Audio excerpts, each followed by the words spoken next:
traemos un tema muy interesante, y es que la ciberseguridad en el ámbito de la salud se ha convertido en un tema crítico debido al creciente número de ataques que afectan tanto a hospitales como a pacientes.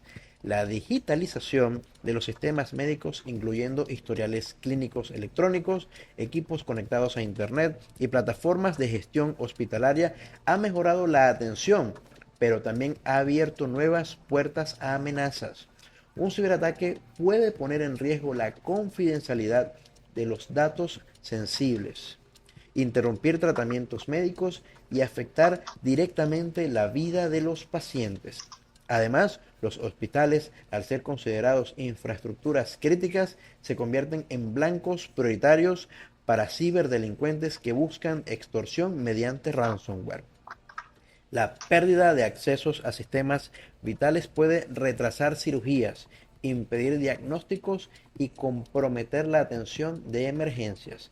Por ello, la ciberseguridad ya no es solo un asunto técnico, sino una prioridad médica, y para profundizar en este tema contamos con la presencia de César Dipul, médico especialista en toxicología y prevención de riesgos laborales. César, bienvenido a VidaVit. Agradecido, estimado ingeniero, deseo te encuentres muy bien, Juan, te envío un gran abrazo, muchísimas gracias por la invitación y felicitaciones por todo el trabajo que vienes desarrollando, incluso ese que vi con TEDx, excelente, de verdad, muy amable. Ay, muchísimas gracias por tus palabras, amigo César, muy agradecido por, tener el tiempo de poder acompañarnos el día de hoy. Sé que estás muy ocupado, especialmente porque también tienes tu propio emprendimiento digital con el tema de Doctor Veneno, además de, por supuesto, todas tus actividades como médico. Más bien, César, me gustaría que antes de entrar en materia nos hablaras un poco de ti para que nuestra audiencia te conozca. Sabemos que tienes mucho tiempo ya en YouTube, trabajando pues con el tema médico, y por supuesto tienes tu carrera médica. Entonces, para que por favor nos hables un poco sobre toda esta experiencia que tienes. Muy amable, sí, al igual que tú, yo me encanta la divulgación científica a partir de evidencias, y yo soy médico graduado en especialidad de toxicología y luego con máster en prevención de riesgos laborales. He comprendido también la influencia que tienen todas las redes sociales, y por eso he tratado de utilizarlas para precisamente que el público tenga una información correcta de todos los aspectos, como incluso puede ser todos estos ataques que tú comentabas de ransomware en las redes, o por ejemplo lo que vamos a conversar hoy, que son las cuestiones ligadas a la información en centros de salud, hospitales o incluso en empresas. Muchas gracias. Excelente.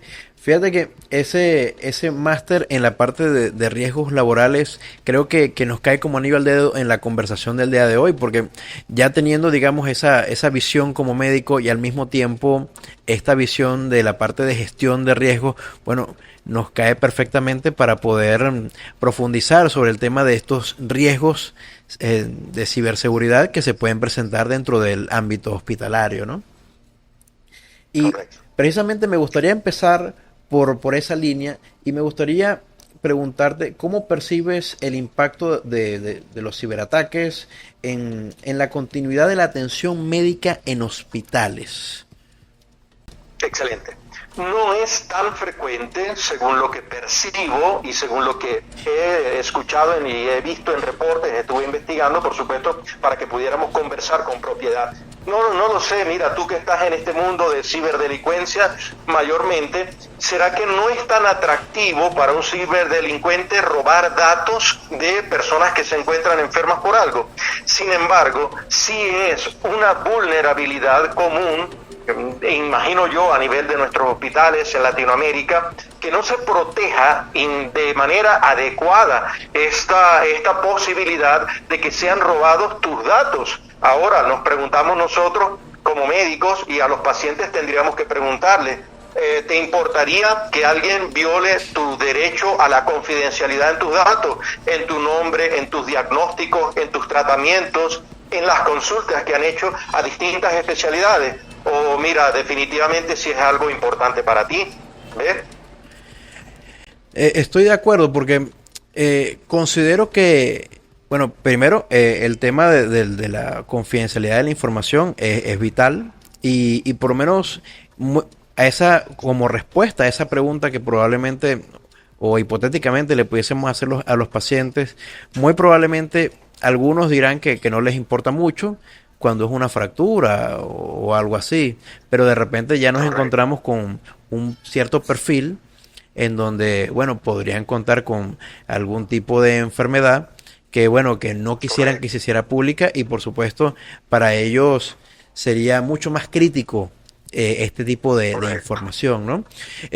Considero que esto se vuelve principalmente, digamos, importante de abarcar cuando pensamos en, digamos, en el impacto que podría tener la manifestación del riesgo de un ransomware, por ejemplo, en el hospital, porque ¿qué pasa si hay una operación ya pautada para cierto horario y digamos que la caída de este ransomware en el sistema genera precisamente ese blackout, que no puedas restaurar, no puedas utilizar tus dispositivos en N cantidad de tiempo?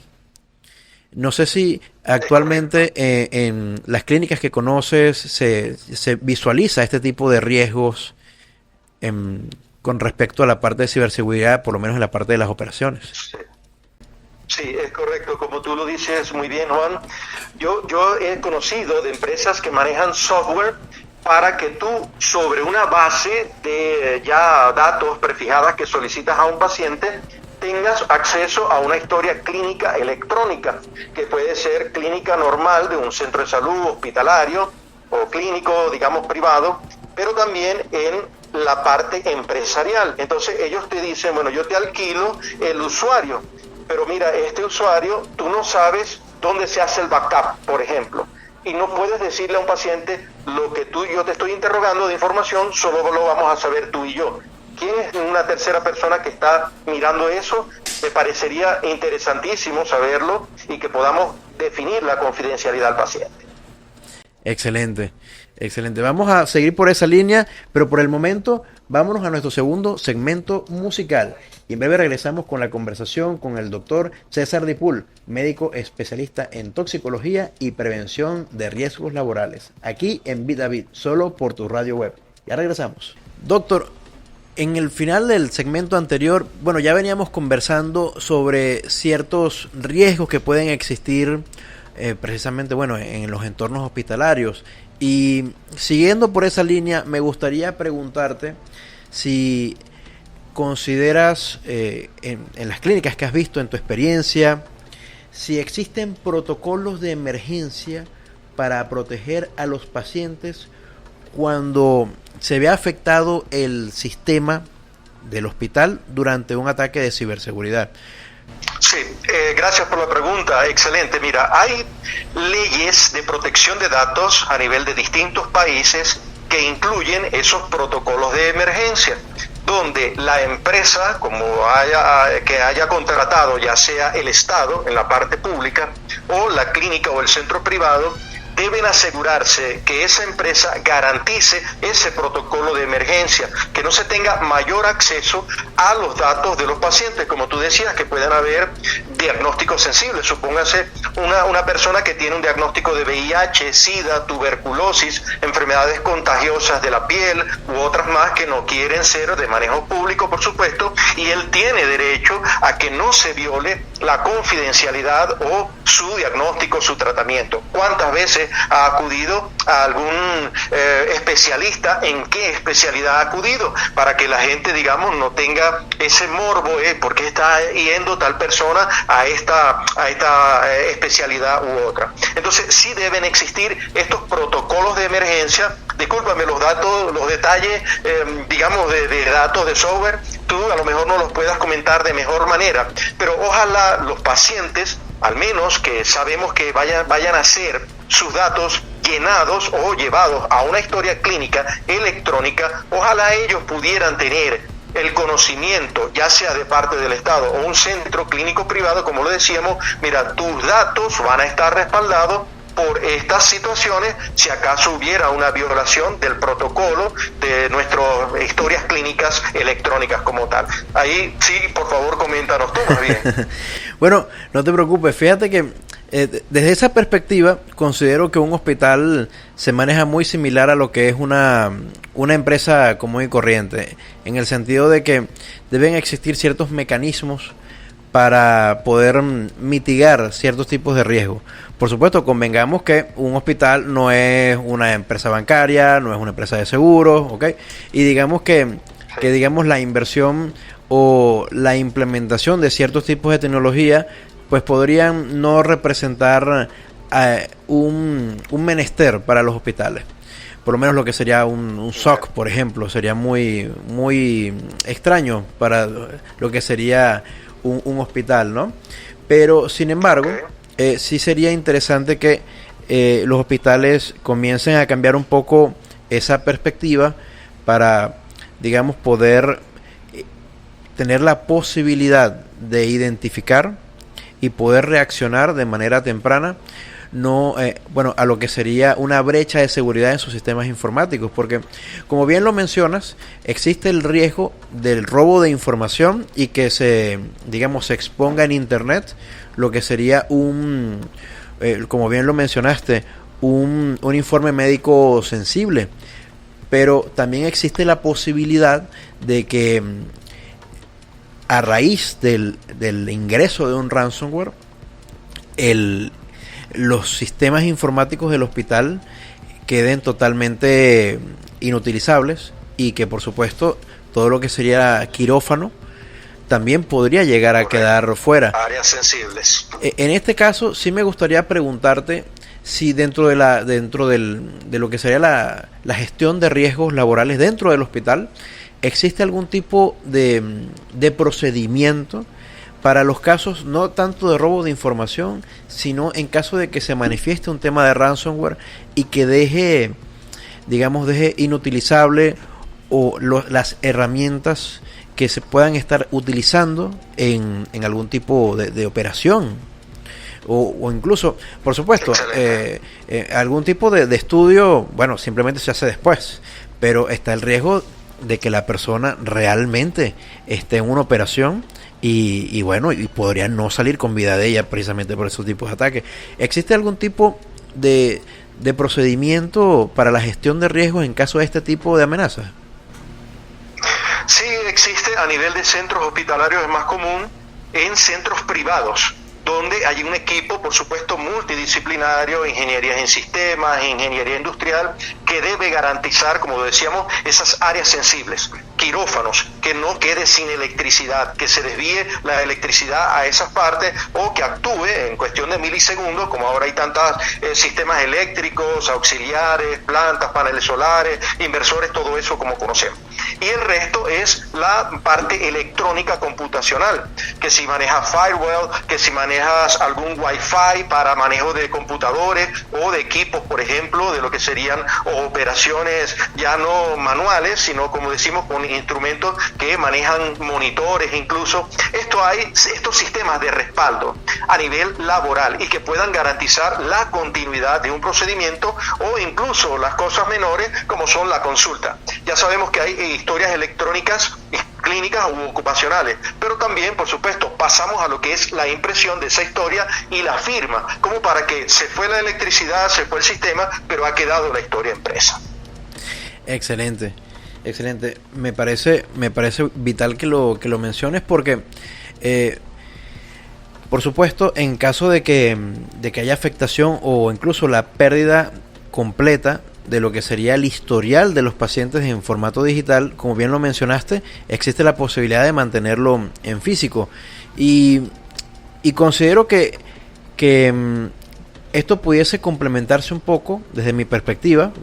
De medicina no sé absolutamente nada, pero fíjate que considero que dentro de lo que mencionaste se pudiese, digamos, complementar o enriquecer un poco el procedimiento de defensa de esto con lo que sería la normativa ISO 27001, que nos conduce a lo que sería la seguridad de la información, cuestión de proteger no solamente la data que está, digamos, digital, sino también la data que puede estar física, cuestión de que, digamos, esos respaldos históricos puedan digamos, mantenerse a salvo en caso de algún tipo de incendio, por ejemplo. Muy bien, es correcto. Bueno, pero con esto, amigo César, vámonos a nuestro segmento musical y en breve continuamos con esta interesante conversación aquí en Bit David. Doctor César, ¿has participado o escuchado de algún caso donde un incidente tecnológico haya afectado la seguridad de los trabajadores o los pacientes? Sí, sí se ha escuchado en el sentido de que, por ejemplo, es común que no tenga un médico o quizás personal de la salud la educación, digamos, cibernética, por ejemplo, en colocar una clave o una contraseña que sea segura. Si no es el típico 1234 0000, ya tú conocerás mejor que yo. Entonces queda la computadora o el computador, llámese de escritorio, laptop, abierto. Y por supuesto, o que se comparta en un centro de salud. Mira, es que en este consultorio está una computadora pero aquí la utilizan en este consultorio varios médicos, o en varios horarios vienen distintas especialistas de distintas especialidades. Entonces queda allí la vulnerabilidad. O incluso hemos sabido de casos donde una empresa de atención de salud quiere tener acceso a los archivos de algún médico.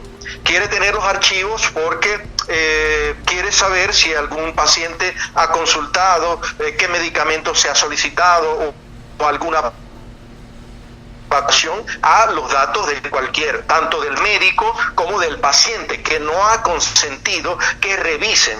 Esto es común frente, por ejemplo, a auditorías, donde la educación, digamos, de la empresa debe solicitar los datos para la autorización y decirle al médico: autorízame por favor a acceder a tu agenda, a tus datos, o eso a los datos, a cuántos pacientes has visto, no necesariamente ni los nombres ni las edades, aunque esto es de común acceso a los auditores y no estoy de acuerdo con que se haga. Debería ser solamente quizás las edades, pero no a los nombres y apellidos de los pacientes. Y quizás por investigación, quizás para que el centro diga: hemos atendido tantos pacientes pediátricos, tantos son hombres, tantos son niños, tantos son adultos, mujeres, etcétera. Eso sí podría hacer, pero nombres y diagnósticos hay que tener mucho cuidado con ellos, y es común. En base a esto que comentas, doctor César, te pregunto, digamos, en base a tu conocimiento como en la parte de gestión de riesgos y tu amplia experiencia en diversas clínicas y hospitales, ¿consideras que a día de hoy la ciberseguridad es un riesgo laboral más que se toma en cuenta dentro del ámbito hospitalario?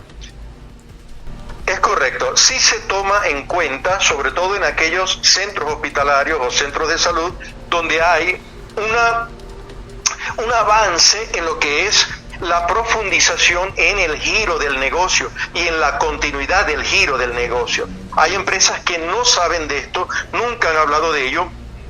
No existen este tipo de comités, pero con prevención de riesgos laborales hacemos esto incluso cuando tenemos, como tenemos datos sensibles de los trabajadores, incluso podemos ser nosotros médicos demandados por haber violado o porque los pacientes piensen que nosotros hemos violado la confidencialidad y ellos no saben que hay una tercera persona con acceso a su información, que puede ser un ingeniero, no sé, que tenga de sistema o de los datos, etcétera. Es decir, ellos no saben que había otra persona que podía mirar su información y de hecho los pacientes o los trabajadores ni siquiera saben cómo actuar o a quién acudir si saben o tienen conocimiento de que en la empresa o el centro hospitalario pudiera violarse su confidencialidad, el acceso a los datos. No, mira, es que necesitamos corregir datos, necesitamos eliminar datos o corregir algo en el tratamiento, y esto probablemente sea una violación de sus derechos totalmente. No hay confianza y no generaría confianza en ese sistema. Por eso es algo que se debe tomar en cuenta y que se toma en cuenta en el giro del negocio. En cuenta. Y eso que mencionas me parece muy poderoso, que es el tema de la continuidad del negocio. Porque Bueno, dentro del mundo tecnológico tenemos lo que sería la normativa 22301, con la que, digamos, podemos auditar los mecanismos de, bueno, valga la redundancia, de continuidad de negocio, precisamente para poder identificar los elementos críticos del sistema y, por supuesto, asegurarnos que se vean restaurados lo más pronto posible para que, bueno, el negocio vuelva a surgir a flote. Sin embargo, dentro del universo hospitalario, bueno, entiendo que se maneja de forma, digamos, no tan diferente, porque al final del día el hospital, la clínica, presta servicios y necesita tener su infraestructura tecnológica activa para que, por supuesto, siga funcionando. Dentro de esta línea de conversación, doctor César, me gustaría preguntarte, y con esto finalizamos, ¿qué recomendaciones les darías a los directivos y gerentes de hospitales para integrar la prevención de riesgos, tanto físicos, químicos, que bueno, es tu área precisamente, y la parte de riesgos de ciberseguridad en un plan de seguridad integral? Excelente, muchísimas gracias por la pregunta y nuevamente para despedir tu programa Bit a Bit, gracias por la invitación. Mira, todo médico y personal de salud tiene que tener conocimientos mínimos en lo que es protección de datos, confidencialidad, es decir, en qué se fundamenta dentro de ese centro de salud. Debería haber una inducción de parte de esa empresa que le diga al médico: tú no puedes violar las claves, no puedes cambiar las claves tuyas, o mira, hagámosla personalizada, el Wi-Fi, ten cuidado si es de acceso público, es de acceso privado. ¿Qué sistema de gestión en ciberseguridad se está utilizando para la salud laboral y para la protección de los datos del paciente? Imagínate que te llaman por teléfono y con tus datos te dicen: mira, Juan Pirela, tú tienes tantos años, te llamamos del centro de salud tal porque han violado. Esto tiene un manejo ético y puede ser incluso punible. Como hay una ley de protección de datos, entonces los centros de salud, las clínicas o los centros privados de salud tienen que acogerse a esta ley de protección de datos y definitivamente al médico ocupacional solicitarle alguna evaluación en prevención de estos riesgos laborales y de continuidad del negocio.